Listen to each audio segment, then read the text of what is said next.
Pero biro ng ilan, si Spidey mukhang naubusan ng kanyang sapot. Kaya ba nitong nakaraang linggo lang, nahuli itong nagko-commute sakay ng jeep sa Imus, Cavite. Papuntang Las Piñas daw noon si Xiang nung makasabay niya ang binansagang Pinoy Spidey. Habang nasa biyahe po ako ng jeep papunta pong sa Pote, kabila, sumakay po si Spidey bandang Lumina Point po sa Imus. Then pagsakay niya, nagkakakaway siya sa mga tao. Then marap siya sa akin. Actually, katabi ko siya. Sinimplihan ko siyang shot. Broken-hearted daw si Xiang noon, kaya deadma lang siya nung sumakay ang superhero. Bakit po? Pero nung ipaabot na raw ni Spider-Man ang bayad, doon na bumilis ang tibok ng kanyang puso. Ang boses niya, pogi, tapos ang cold. Lalaki-lalaki boss niya, tapos may pagka-cold. Kaya sabi ko, makikilala ko yun talaga sa boses. Laking panghihinayang tuloy ni Xiang, ni hindi man lang niya ito nakilala. Kinilig ako nung time na yun, na nag-hi siya sa akin. Asan talaga parang sabi ko, ano ba yan? Sana makilala ko to. Talagang tumatatak sa isip ko, sana makilala ko to. Kaya ang larawan ng Pinoy Spider-Man, pinost niya online sa pag-asang makilala kung sino ang nasa likod ng superhero costume.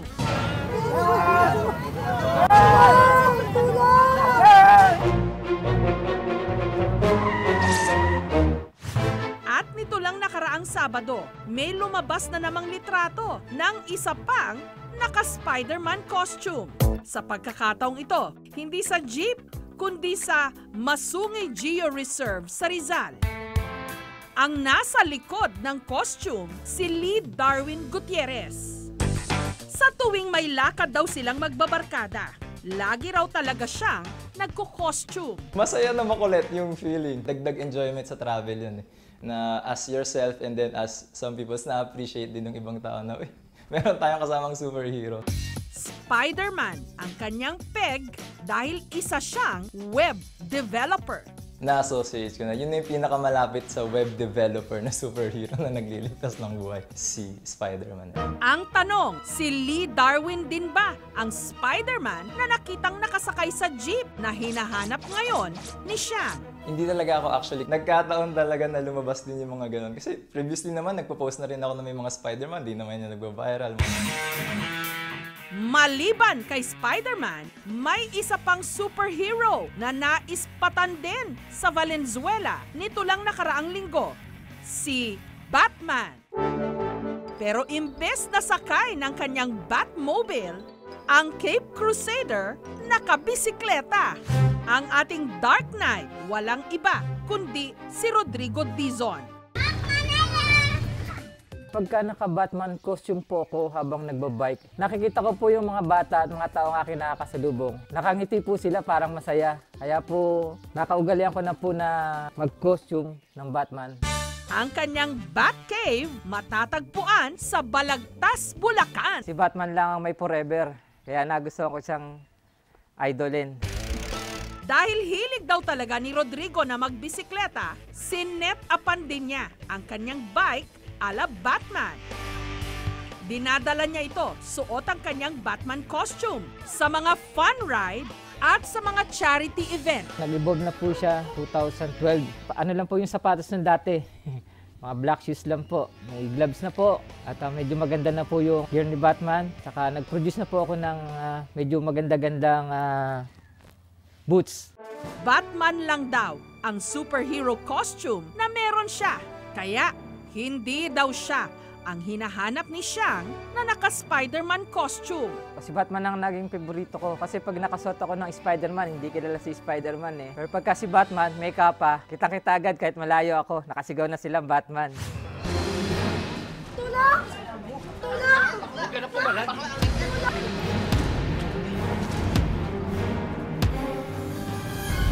Ang tanong pa rin, sino ba talaga ang Pinoy Spider-Man ng Cavite?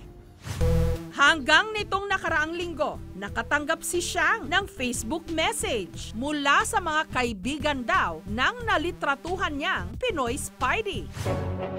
Ayon sa mga ito, ang hinahanap ni Xiang mula raw sa isang may kayang pamilya sa Imus, Cavite at kakampi raw ito ng kabutihan. Maganda yung ginagawa niya kasi nakakatulong niya sa mga kaibigan, sa mga unemployed na mga tao, tsaka sa mga street children. Ang ating Pinoy Spidey, likas lang daw talagang mahilig mang-trip.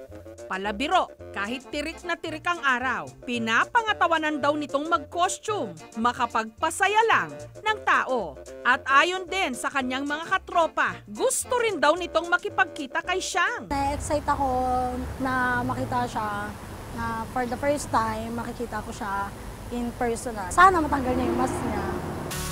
At dumating na nga ang takdang araw ng kanilang pagkikita. Si Pinoy Spidey makikita raw dito sa kahabaan ng Burgos Street sa Las Piñas.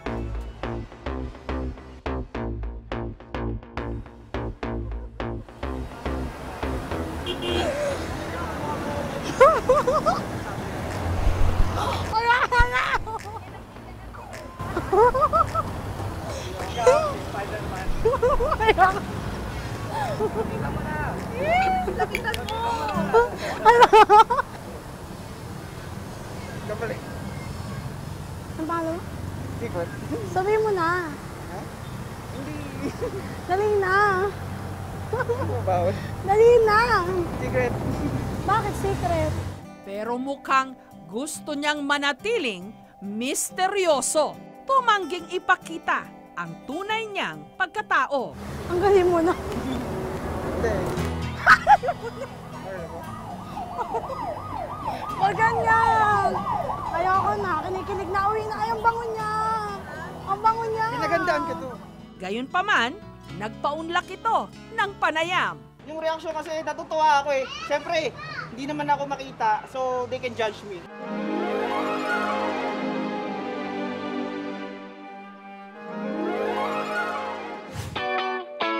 Kuwento ng ating Pinoy Spidey, nung araw daw na napicturan siya ni Siang, papunta raw siya noon sa tindahan ng juice na itinayo nilang magkakaibigan sa Las Piñas. Nung pinicturean ako niya, hindi ko alam eh. Parang yun yung first day. First day na parang testingin pa lang namin. Ang lahat daw ng malilikom nilang pondo para sa kaibigan nilang may sakit sa bato. Bala ko kasi mabigyan ng mga trabaho yung mga friends ko na unemployed. And then at the same time kasi yung kaibigan ko, tutulungan namin siya kasi kailangan niya ng kidney. At para raw mas makaagaw sila ng atensyon at makabenta ng mas maraming juice, nag-costume daw siya pang-agaw atensyon para rin makabenta sila ng marami. Inom ko yun ng juice. Katas ni Spider-Man. Ha? Sarap to. Mukhang mala superhero talaga sa kanyang mga kaibigan, si Pinoy Spidey. Katunayan, muntik na rin daw siya noong mag-donate ng kidney para sa kanyang best friend. Tumutol lang ang kanyang mga magulang. Kasi nga po, baka hindi natin alam kung anong complication na pwede sa akin. Maano naman sa akin, nag-worry siya. So I respect my family. Para makatulong sa fundraising ni Spidey, si Siang bumili na rin ng juice. 20-20 pag nanalo ka, Bato-Bato Pick Spidey Challenge.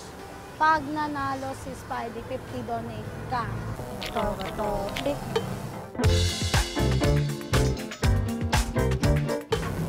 Pick. Anong puso na ito, puso?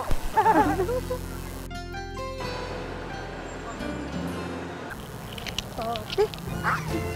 Okay lang. Oh.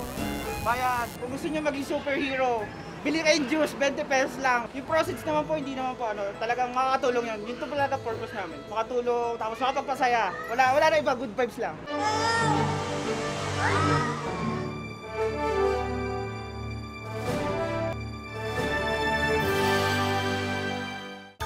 At para mas formal pang makilala ni Spidey si Siang, aba, niyaya niya itong makipag-date sa kahabaan lang naman ng kalsada ng Maynila. Surprise! At ang kanilang pinagsaluhan, street food.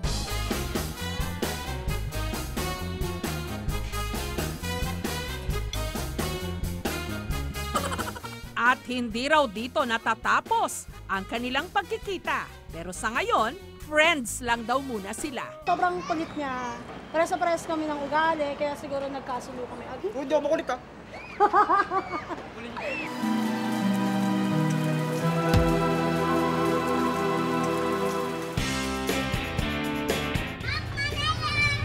Sa panahon ngayon, marami ang naghahanap ng superhero na sasalba sa mga problemang dinadala nila.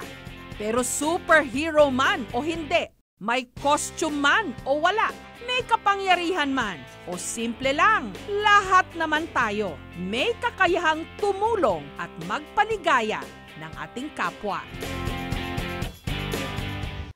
Thank you for watching, mga kapuso. Kung nagustuhan niyo po ang videong ito, subscribe na sa GMA Public Affairs YouTube channel. And don't forget to hit the bell button for our latest updates.